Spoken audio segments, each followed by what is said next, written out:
Not that I'm going to go to Germany. I better work on my Spanish if I'm going to go to Spain, to Mexico. Yes. Yes. There you go. Tomorrow morning at 8 a.m. Seniors who will read your name at graduation will be set up at a table in front of the mosaic in the commons. Please stop by if you have any concerns about the pronunciation of your name. Also, let VLA students that you may know, let them be aware that we need to have name pronunciation. Thank you very much and have a great day. There you go. Name pronunciations. That's important. That definitely is important. Okay, so here we go. I'll take a few minutes here to start the day. So weekend was pretty decent. It was warm. All right, but hopefully you had a good weekend. Any highlights for the weekend? Valley Fair is open. All right. First time? Not ever, but I haven't. Okay. I have not taken my kids there to Valley Fair. My son keeps reminding us that, and I'm like, you're 21 now, you can go. But he's like, yeah, the one time you're gonna take us, and then all of a sudden the weather went bad and we haven't gone since. And it's like, yeah, really? You're gonna hold that over me? But yes. Sounds like you should take him to Valley Fair. Oh my gosh, yes. Take him to Valley Fair. I'll take him with my older brother, who has the ability to be extremely cruel. So maybe I'll take maybe be the boys' adventure, and let's see if he can withstand my brother. But yes, maybe I should take him. I also said, you've got 5 roommates. How about you and your roommates go to Valley Fair and have a good time with that way? All right. So Valley Fair, that's huge. Water slide, perfect. The substitute training, you could see one of the wild things, you could see into the water park, and they were training all of their lifeguards. So none of the water stuff was open? No. Oh my, that was the weekend for it. Absolutely. Crazy. Wow. You still had to pay full price probably. All right, anyone else? Any other big stuff? No? Okay. All right. Well, this is your last full week here at PHS. And then after that, you've got one day realistically. That'll be that Tuesday. So, I did send out kind of like a preview of what we're doing for this week and next week. Really putting some finishing touches with Cold War this week. Your last assessment opens up on Friday. I mean, you'll have till Tuesday, but the thing with Tuesday is that's when grades realistically for you are due. So I would not wait till that Tuesday, especially with that exam closing around 2. Wait to the end to do it. Just take care of that piece there. That means that Tuesday of next week is more of perhaps taking that assessment in class and wrapping up anything that you might be missing. So that Tuesday, the 1st, will be just kind of what I used to call in the old days, ketchup and mustard day, wrap it all up, get it all taken care of. So Cold War, we will finish this week. All right. So how does it feel that this is the end? Does it kind of feel like the end's coming? No. But it is. It's coming. It's coming here. It's just, again, perhaps a unique and different conclusion to it. And hopefully the fall, if you are going to go off to college or whatever it is, that there'll be a little bit more normal. We can call something normal. All right. So today, before I cut you loose on your Cold War crisis activity, me see, I gotta make sure I got something. Yep, before I cut you loose with that. Cuban Missile Crisis is a big one here. Cuba. Why does it seem like the United States then, as well as today, is still very interested in Cuba? What do you think? Why is the island of Cuba intriguing to the United States? Austin, what do you got? Because it's so close to America, and like if a foreign adversary was to gain a foothold in Cuba, it could be very problematic to the United States. Okay. So here it comes down to the old real estate adage, location, location, location. 90 miles away, definitely huge. All right. And I think about, my son for spring break, he went down to Cancun, and Cancun, Mexico, and he was very keenly aware of that. Not too far out there in the water, close to Cancun, Mexico, is Cuba as well. So its location is very, very much something that makes us very aware of its strategic importance. All right. And of course, the United States, how's our relationship with Cuba today? Have we been paying attention to that?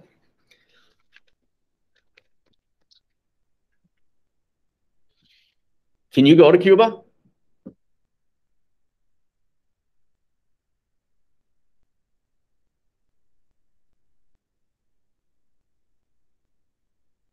We can, but it's like really hard. So I can't leave more roundabout because they don't do it direct these days. Correct. So if you're a tourist, you're going to have to go through back channels, back doors to get in. And make sure you bring lots of cash. If you do make it there, you can get some good stuff.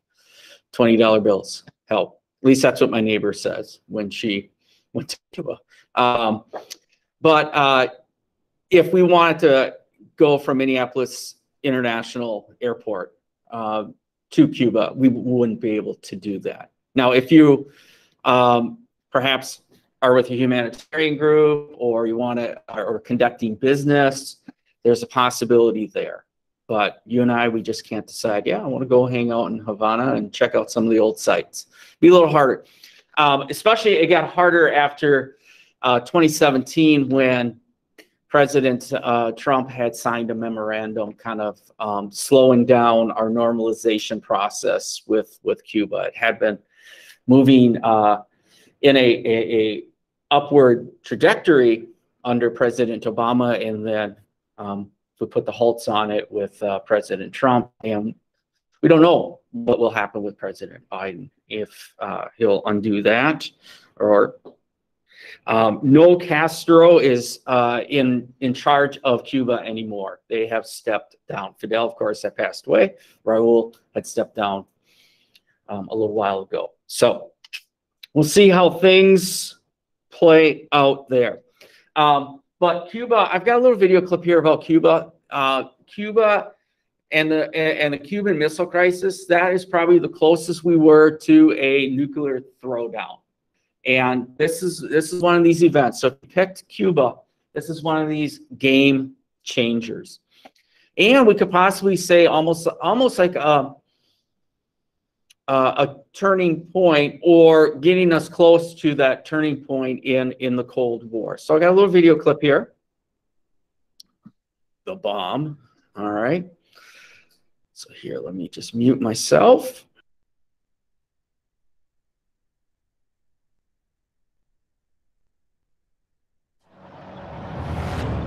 In October 1962, Soviet leader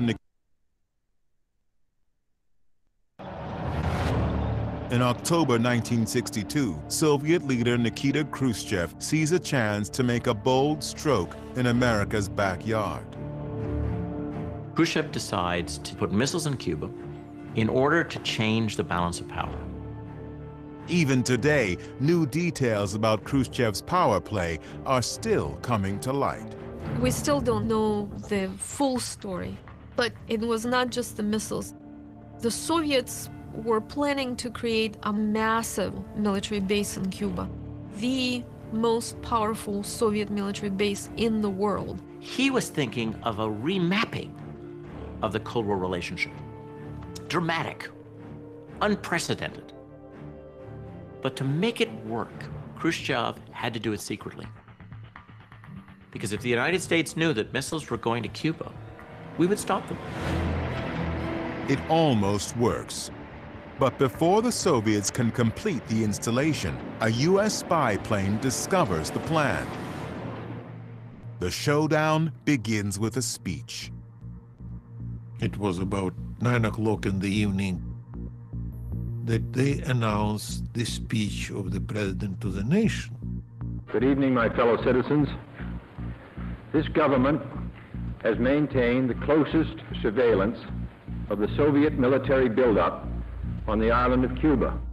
And my father told me, I think they discovered missiles. A series of offensive missile sites is now in preparation on that imprisoned island. The Soviets were very worried. They were kind of expecting Kennedy to announce not just the blockade, but maybe an invasion of Cuba. And then it will be strong possibility of the real nuclear war. And it will be end of the world. It shall be the policy of this nation to regard any nuclear missile launched from Cuba against any nation in the Western Hemisphere as an attack by the Soviet Union on the United States, requiring a full retaliatory response upon the Soviet Union. Full retaliatory response on the Soviet Union. And I knew exactly what a full retaliatory response meant and what the consequences of that would be. We would consider bombing you with atomic weapons. To see the President of the United States go on national television, tell the world that could happen, that got people's attention. At United Nations headquarters in New York, the Cuban crisis is the one and only subject of discussion. The issue which confronts the Security Council is grave. As Kennedy considers invading Cuba, he calls former President and General Dwight Eisenhower for advice. General, what's your judgment as to the chances they'll fire these things off if we invade Cuba? Oh, I don't believe it. You don't think they will? In other words, you would take that risk. Something may make these people shoot them off. I just don't believe this will. Yeah, all right. In any event, of course, I'll say this. I'd want to keep my own people very alert. Yeah. No, hang on tight. Kennedy has no idea that tactical nuclear weapons are already in Cuba.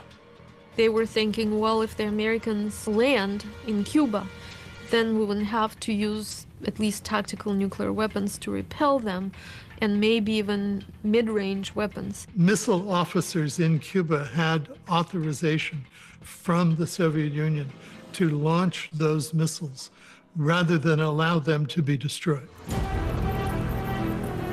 Now imagine if Marines had landed on the beaches of Cuba and had been met by a volley of tactical nuclear weapons.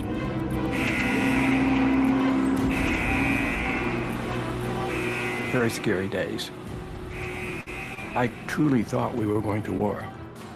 Really, every time I went into that office during the day, I thought it was going to be my last day on Earth.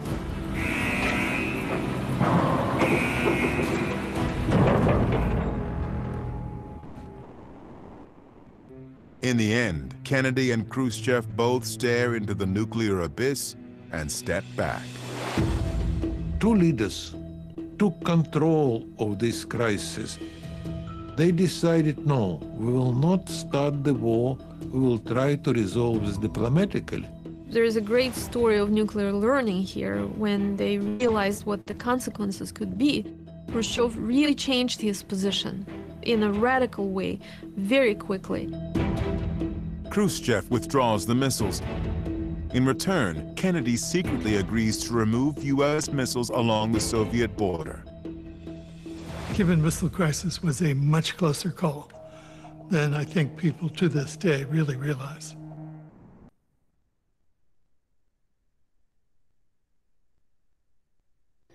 Of course, during this, or the results of the Cuban Missile Crisis, Fidel Castro was not happy at all because he was not fully consulted on what Khrushchev ultimately was going to do. They were going back and forth, a lot of letters going back and forth between Kennedy and Khrushchev and Fidel Castro during this whole time. So it's not like communications wasn't happening. It was just a little bit more complicated. And Fidel Castro, when he heard that they were pulling out the missiles, he realized at that point, it's like, we've just in some ways been played by the superpowers, and that the socialist experiment in many ways is going to have to happen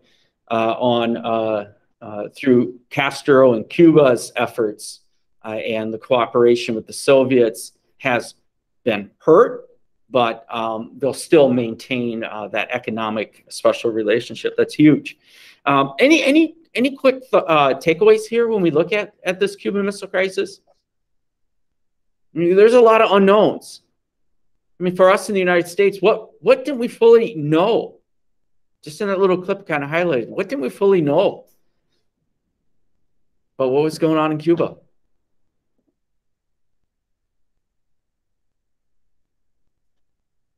Didn't we only think they were preparing to like build missile silos and transport missiles to Cuba? We didn't know that they actually already had them there. Right, right. The information that they had from the U-2 spy plane photographs, and we had earlier agreed to stop our U-2 spy plane program when it got shot down over the Soviet Union in 1960.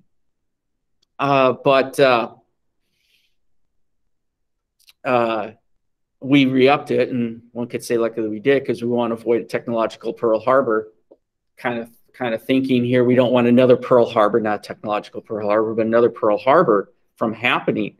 And so that got us moving. But yeah, we didn't know that they actually had more in Cuba than they did. So our little planned, perhaps if we were going to send in the Marines, that could have been a big oops. Bigger than the Bay of Pigs fiasco, perhaps. This could have been a big one. This could have been thrown down. But they did agree. Now, the important thing, I guess, when you look at the Cuban Missile Crisis, what comes out of it? Now, this is where the impact it has on the Cold War, in that now the Soviets and the United States kind of establish a hotline. We might call it the bat line. Pick up the phone or pick up a teletext and communicate right away to kind of de-escalate things. But then also we started with the negotiations of eventually limiting the tests of nukes, and down the road we're talking, it kind of paves the way for some nuclear agreements too in reducing arms. So the Cuban Missile Crisis definitely was a big awareness, big eye-opener for us. Again, now I always like to point out the CG, we probably would have been impacted by the Cuban Missile Crisis if nukes would have been launched. Again, just because of the amount of nuclear weapons, missile silos that we have in the upper Midwest, this area would have definitely been impacted by it as well. So my final thought here with it, if we brought it up to today's speed here, there's 9 countries that have nuclear capability. And the last one being North Korea in 2006, I want to say, 2006, got nuclear capability here. So there's about 15,000 nukes out there. 15,000 nuclear weapons still out there. And so, not Soviets, Russians have the most right now. United States, Russia has about 7,300. We have 6,970. We like to claim, though, that ours might be a little bit more powerful than the Russians have. And with that being said, about 1,800 of them are on high alert. So still, press a button and we can get this thing going. Game on. So there are 9 countries in the nuclear club. We're worried about nuclear proliferation. That's why we're always very interested in what the heck Iran is doing. And if Iran or Iran gets nuclear capability, that puts them on parity with Israel. And Israel and Iran do not get along with each other. Would that be a fair statement? Absolutely. And if we've been paying attention to what's going on in Israel, what's going on in Israel today? In the past few weeks?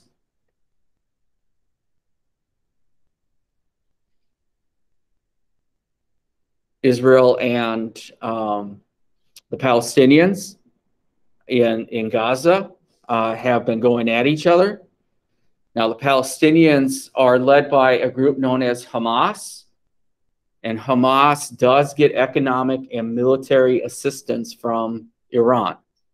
And Iran also sponsors Hezbollah, and both Hamas and Hezbollah have been viewed as terrorist groups by the United States and other countries. So if Iran gets nuclear capability like North Korea, it's a oops. It's a big changer here. The proliferation begins. So then the nuclear club would expand to 10. All right. Right now, we're already concerned about Pakistan and India because they go to conflict periodically with each other, it seems like, and they have nuclear capability with at this point too. All right, so big stuff.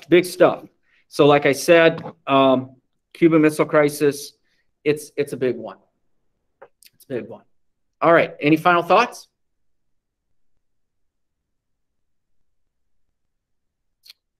My only final thought here is I got just a lot of thoughts rolling around. Khrushchev, leader of the Soviet Union. This is just another if we want to look at a long list of grievances his critics will have against him as perhaps not the right Soviet leader and that he is weak in the communist world, as others outside the Soviet Union look at. Cuban Missile Crisis is 62. By 1964, Khrushchev will no longer be leader of the Soviet Union. He will be removed. And this has a role in it. This, Berlin, and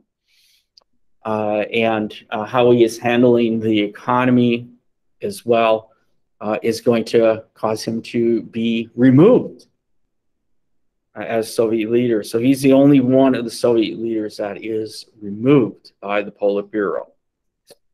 He is kicked out of that position. All right, so there we go. Today, your Cold War crises activity is due. I know some of you have already turned it in. Fantastic. Let's get that in. That is summative number 2. And like I said, summative number 3 will be happening will open up on Friday. Okay, review sheet is there. All right, so with that, if there are no questions, I'll cut you loose, work on getting this thing done. Those at home, you can stay on and ask questions or exit.